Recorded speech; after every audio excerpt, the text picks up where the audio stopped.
everybody? Welcome to the Comic Game Movie Show. My name is Deshaun, and today I'm here to review Ahsoka Episode 5 and 6. Now, these last two episodes have been game changers. I've never seen a show, at least I haven't seen a show in a while, that is continuously getting better and better and better and better and better as the show goes on.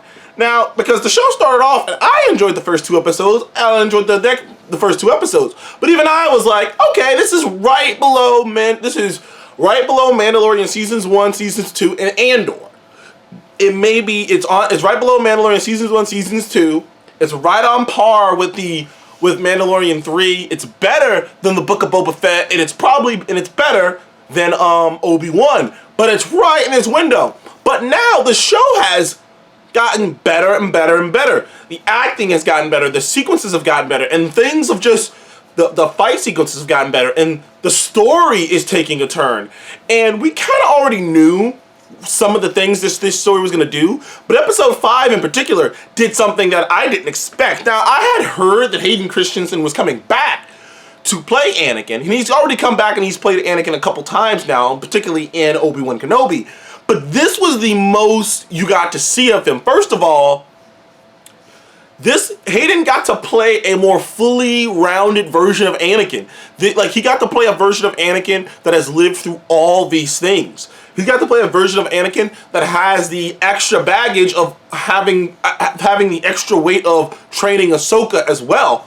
We got to see a Clone Wars version of him playing Anakin. We got to see a Clone Wars Ahsoka as she's having this dream sequence, as she's at this crossroads. You know, this happens a lot in hero stories where the hero's like dying or on the verge of death or on the verge of giving up, and they have to like go into this mental headspace and they have to quite literally talk to their what's the word I'm looking for? To the demons of their past or the ghost of their past and reconcile. And Ahsoka had to really do a lot of that, and because it's brought up earlier in the show that she never truly finished her Jedi training, which is why she never truly felt like a Jedi.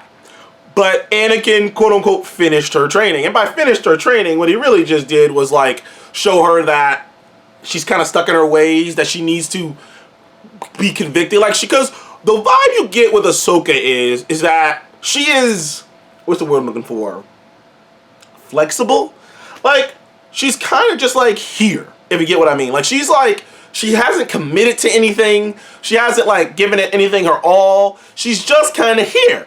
And she's just kind of going from place to place without any conviction. She's not laying any roots down. As it's brought up in the beginning of, in the first few episodes, she lives on a ship. She doesn't even have a home to go back to. She has few friends. Only friend that sticks around her is the robot. So like, that Ahsoka is like running away from connecting, running away from really putting her foot down and standing for something, and that she needs conviction. And that's what that whole dream sequence was about with Anakin. It was great to see a young Ahsoka. It was great to see some of those action sequences were dope. It was cool to see Hayden Christensen back, and he looked amazing. And it was like one of those things where like this show is really doing a lot of redeeming, because between Hayden Christensen and Boba Fett, like Filoni has really gone out of his way to really put a shine on characters who deserve more. Because, like I said, Clone Wars is amazing. If you're a Star Wars fan and you've never seen Clone Wars, you're doing yourself a disservice. The show gave so much more context and so much more meat to the character of Anakin Skywalker, even Obi-Wan, all the characters. We learned so much about them. We learned how a man could get to that point.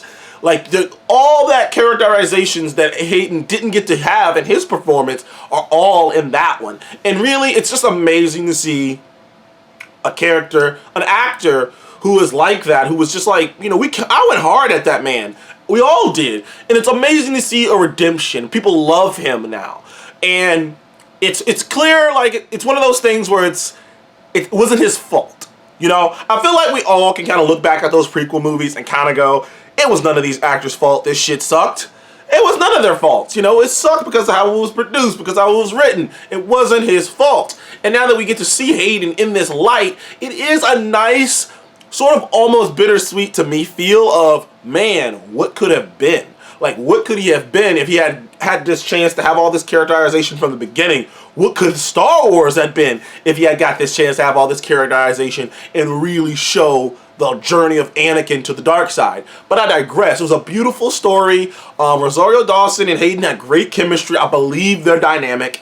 Especially in the young actress they brought in to play the young Ahsoka looked exactly how I imagined Ahsoka would have looked. She sounded like how I imagined young Ahsoka would have looked. She looked badass, and you know, she kicked ass. Also, I believe that actress has been in a lot of stuff recently. The actress who played young Ahsoka, she's been in a couple things. She was in the Barbie movie, and she was in this. I think she was in some other project too. That actress has been in a lot of things as of late. So keep an eye on her. Yeah, and she played young Gamora. She played young Gamora. She was in the Barbie movie, and she was in this. So I was like, yo, that actress who played Ahsoka, she is on the up and up. Okay, look out for her. I love shit like that. I love when I see rising stars and actresses, actor or actresses, and I'm like, yo, that actor, I can't wait to see more of them.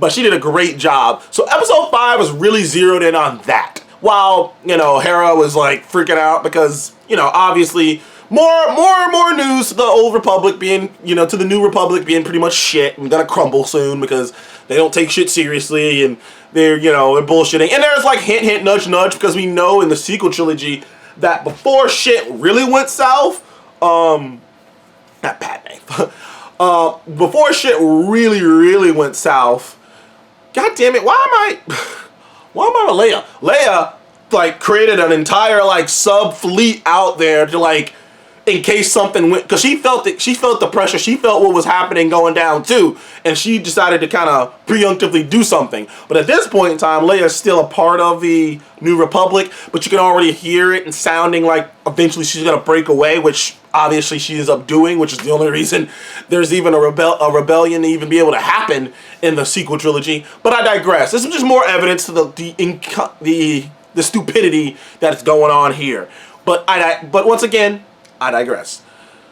So that's basically episode 5. Most of the great stuff is that, which is still a great episode, still a great time. But episode 6, we finally get what we've been waiting for. Anyone who's watched Rebels, like me, I'm a huge fan of Rebels. I really ended up digging Rebels. I didn't know if I would because of the art style, and I've heard Rebels was a little bit more kiddie, and it is, but only a little.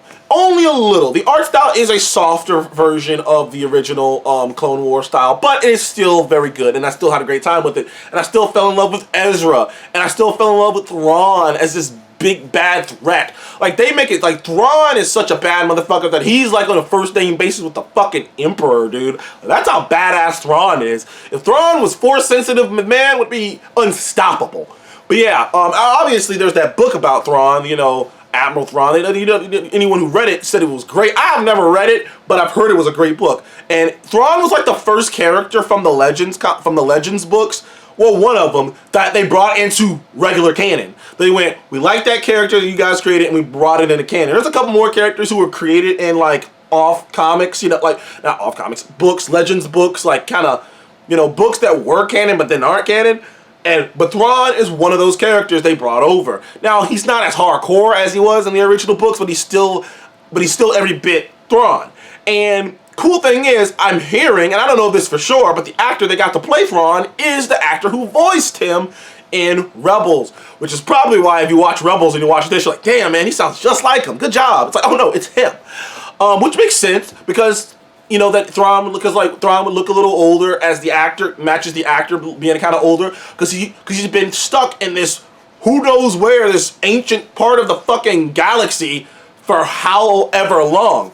Now, as we know in episode 4,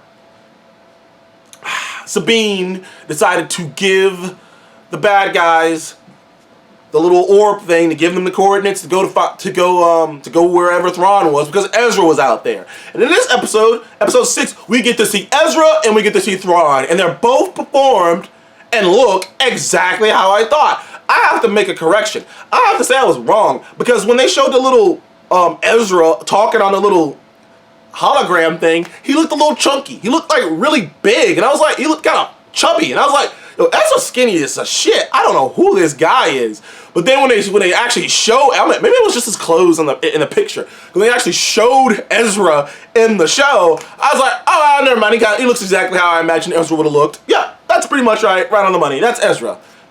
Makes perfect sense. Thrawn was as intimidating and looked exactly how I imagined Thrawn would have looked. Cool seeing how fucking Ahsoka had to ride fucking space whales out there and just hope and pray that they go to the right direction, which is pretty funny. But that entire episode 6 was all built around Thrawn and just the intimidation of Thrawn, and just that entire story was just so fun. And seeing a live action version of Ezra and seeing this story, you're just wondering when this is going to conclude, right? Because that's the only problem I have with the show. It's the only problem I had with all of the trilogy, the Filoni shows on here, is that none of them are sequel series stuff. So like sequel series stuff. So we know at the end of the day, Thrawn isn't gonna survive this. He has to die, because if he had survived this, he would have been in this, you know, sequel trilogy running the show. So we know he dies here, and we know that Ezra and Ahsoka and all of them, how big of a you know, player were they in the events of the new movies? Because they're not there either. So it's one of those things where we know to a certain extent that the things that really matter aren't going to be affected but so much in these shows. And that's the only problem I've ever had with any of these shows. Even Andor was in the back of my mind. I'm like, well, I know it's not, I know where it's going to end. I know that you guys aren't going to win. I know that Ahsoka and Hera and all of them. I'm like, well, I know you guys aren't going to fucking, you know, what? I know y'all not gotta fucking be involved in the sequel trilogy, really. I know fucking, as much as it's cool seeing Thrawn, and I think it was great, I'm like, well, I know Thrawn's not gonna win, because he's not running the show in the sequel trilogy, which those are canon, you know? Like, I don't know if people want to pretend like the sequel trilogy isn't, but it is. It's a canon thing. So I'm like, well, I don't know what you want me to do. Like, what am I supposed to do with that? Like, so other than that, I'm enjoying the show. It's getting better and better every week. I give episode 5 and 6 a 9 out of 10. I think it's getting better and better every week. I can't wait for the next week's episode. This whole having it being coming on at, you know, not being coming out at 3 a.m. in the morning and coming out at like 9 at some places and at 12 in others, like, that's pretty fucking great too. I gotta get on it, man. Like, if I knew these episodes were gonna be this good, I should start reviewing them each at this point, because they're just fucking good. Anyway, thank you guys for joining the Conquer Move Show. Please remember to like and subscribe, and I will see you guys on the next one. Bye.